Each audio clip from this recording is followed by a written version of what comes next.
ஓம் சீதாரா நேயர்களுக்கு வணக்கம்.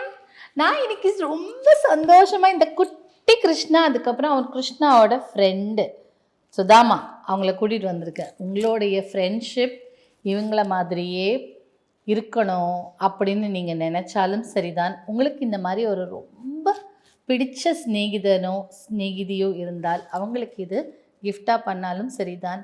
பாருங்கள் எவ்வளோ அன்பாக கட்டி பிடிச்சிட்டு ரொம்ப ஆசையாக இருக்காங்கல்ல. ஸோ கிருஷ்ணரை நிறைய பேர் நிறைய விதமாக சொன்னாலும் ஒவ்வொரு ரிலேஷன்ஷிப்க்கும் கிருஷ்ணாவை யார் மகன்னு கூப்பிட்டாலும் அவங்க தாயாக பாவிச்சு நடந்துப்பார். அண்ணான்னு கூப்பிட்டா ஒரு அண்ணனாக நடந்துப்பார். ஃப்ரெண்டுன்னு சொல்லிட்டு அப்படி ஒரு ஃப்ரெண்ட்ஷிப் கிடையாது. யார் எந்த பாவத்தில் கூப்பிடுறாங்களோ அந்த பாவத்துக்கு கிருஷ்ணர் தன்னை மாற்றிக்கொள்வார். ஒரு உறவுக்கும் தன் மனதாலும் தன்னுடைய உடலாலும் உண்மையாக இருக்கக்கூடிய ஒரு அவதாரம் கிருஷ்ண அவதாரம் இல்லையா?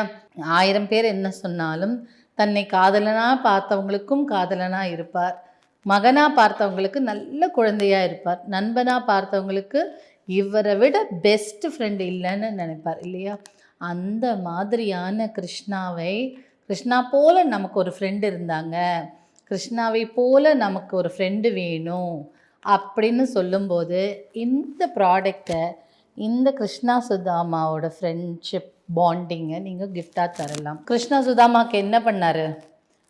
அவர் தன்னுடைய வறுமையை நினைத்து கூனி குறுகி கிருஷ்ணாவை பார்க்குறதுக்கே கூசி நிற்கும்போது அதையெல்லாம் இம்பார்ட்டண்ட் இல்லை, எனக்கு உன்னுடைய ஸ்நேகிதம் தான் இம்பார்ட்டன்ட், உன் மனசை தான் இம்பார்ட்டன்ட் சொல்லி அவரை எவ்வளோ சந்தோஷப்படுத்தி அவரோட கஷ்டத்துலேருந்து மீண்டு கொடுத்தார் இல்லையா? அப்படி ஒரு ஃப்ரெண்டு உங்களுக்கு இருந்தாங்கன்னா நீங்கள் கொடுக்கக்கூடிய பெஸ்ட் கிஃப்ட் என்னன்னா இதுதான்.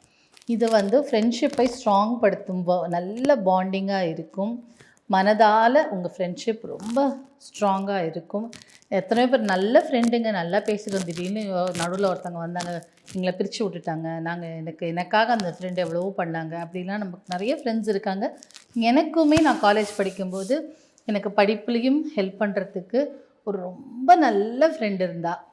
அவளால் தான் நான் நிறைய படித்தேன்னு கூட. அப்படி ஒரு ஃப்ரெண்ட்ஷிப் பாண்டு பல வருஷம் கழித்து ஓம் ஸ்ரீ தாரா வழியாக எனக்கு அந்த ஃப்ரெண்ட் திரும்ப கிடைச்சாங்க. ரொம்ப சந்தோஷமாகவும் இருந்தது. ஸோ அந்த ஃப்ரெண்ட்ஷிப்க்கு மரியாதை கொடுக்கும் விதமாக கூட இது நம்ம டெடிகேட் பண்ணலாம். So this is for you. Lots of love and lots of friendship between as.